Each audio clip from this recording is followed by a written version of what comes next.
Well, we were going to talk about some of our work focused on the use of CAR Ts for the treatment of CAR T malignancies, specifically T cell acute lymphoblastic leukemia and T cell non-Hodgkin's lymphoma.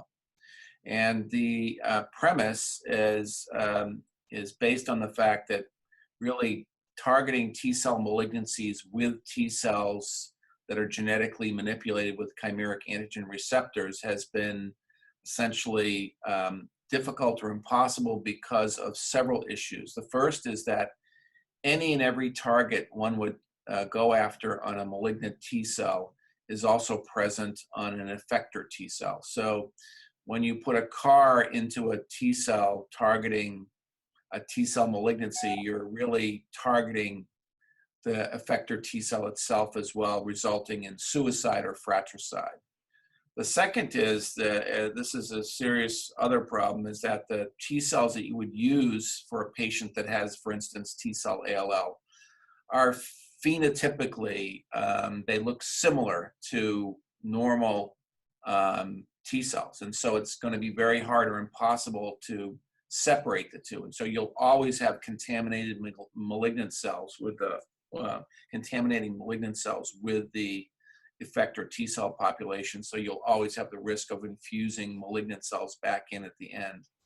So the way around that, there are two things that we had to overcome to get to this point. And the first would be to potentially eliminate the target we were going after in the effector T cell. So that's easier said than done. That means some kind of genetic manipulation, and we used CRISPR gene editing to do this. And we looked at a number of different platforms to do gene editing and base editing. And our most efficient and effective approach was using CRISPR to biallelically delete the target we were going after in the malignant T cells in the effector T cells. So it wasn't there when we actually put the CAR in. That way, the CAR is not going to see that antigen on the CAR T cells and kill the CAR T cells. And we showed that if you don't do that, as you would expect, the CAR T cells just kill themselves and don't do anything. So the second issue is, in some ways as important, and that is that you need a source of T cells that you can separate from the malignant population of T cells. And the only way to do that for sure is to use T cells from someone else. So to use T cells from someone else, the problem there is that to infuse those T cells into a patient, those T cells would recognize the patient as non-self and attack the patient, causing life-threatening, what's called transfusion-associated graft versus host disease. So to prevent that from happening, we did another level of gene editing, CRISPR gene editing, to eliminate one of the subunits of the T cell receptor, the alpha subunit, which is essential for the assembly of the T cell receptor, which recognizes foreign cells as foreign. So without that on the surface of a T cell, the T cell is now ignorant to foreign cells, and it thinks that those foreign cells are self, and so does not attack them. So in this way, you can eliminate the graft versus host disease potential of someone else's T cells, and you can eliminate the possibility of fratricide or suicide by doing these two gene editing approaches. And so this is called multiplex gene editing, and we use CRISPR to do this. And we developed ways to do this that were very high efficiency. And then we can, after the process is done, which is very simple, we can then transduce in a CAR T cell to a specific antigen. So to determine which antigen to go after, that's another issue. That's the third major issue.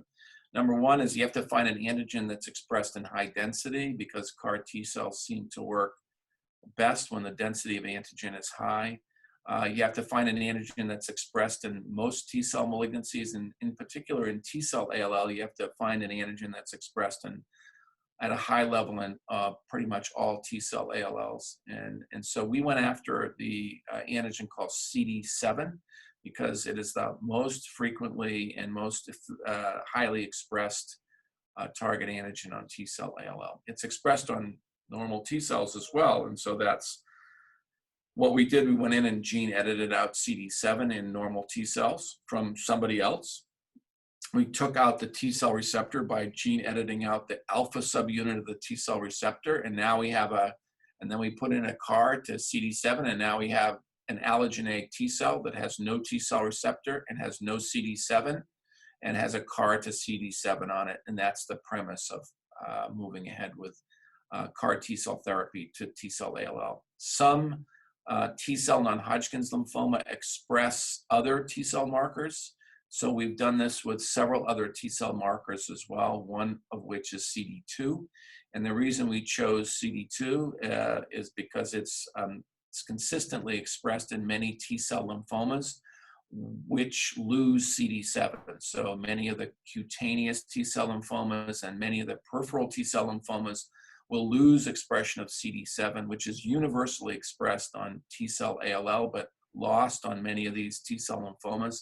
But CD2 is always expressed, and so we've gone after that as a secondary target in T cell non-Hodgkin's lymphomas. And so we have these gene-edited, multiplex gene-edited CAR allogeneic off-the-shelf CAR Ts, which are fratricide resistant and are being used to target T cell malignancies that are positive for CD7 and CD2. The final issue is that CD7 is highly expressed on a quarter of all acute myeloid leukemia patients.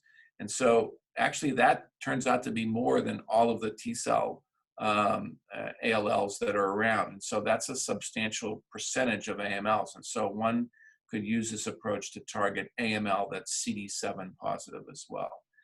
So we've shown that this works incredibly effectively in mouse models. And we're working on various ways to enhance the expansion and persistence of these genetically edited CAR Ts in vivo and preclinical models. And we're actually now doing our first preliminary studies in man to do this as well. This has to be, in order for this to be eventually available to the public at large, if it works, we have to show that it works first. Then it needs to be commercialized, and we've been working on this for a while and founded a company which will take this into the clinic and treat patients. The company is called Wugen, W-U-G-E-N, and this company is very close to their first clinical product, which should be ready for patients in June of 2020, just a few months from now. So it's pretty exciting. One of the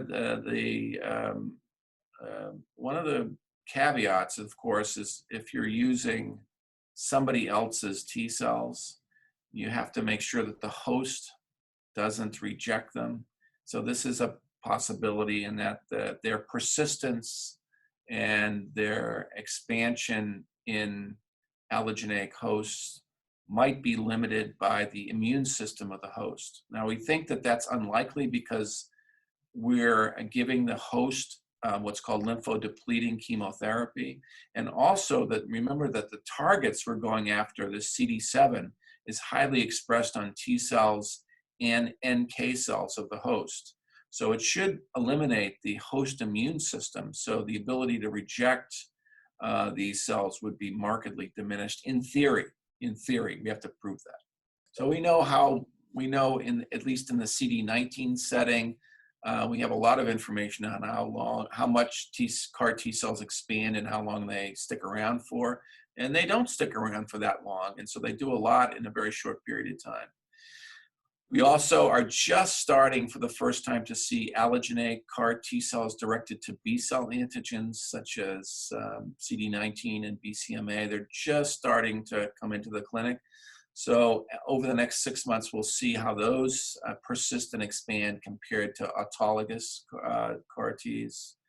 And then the third sort of exciting area in this field is the use of natural killer cells as an alternative off-the-shelf effector population of immune cells to put CARs into. And that also may have important impact on the field and may be transformative or practice changing depending upon how well these natural killer cell mediated immune effects persist in vivo. So the first trial in CD7 positive malignancies will include any CD7 positive AML patients. So the number of T-cell ALLs, for instance, in the United States is around only 1,000 every year. But the number of CD7 positive AML patients that are diagnosed every year in the US is around 3,000. And so it's actually, there's many more AML patients that could benefit from this, in theory, than T-cell ALL patients. Now, the first trial will be in T-cell ALL and acute myelogenous leukemia patients that are CD7 positive, but as this additional CARs for CD2, we call them universal CARs or UCARs for CD2 get developed, we obviously will be interested in pursuing this in the context of relapsed refractory T-cell lymphomas as well.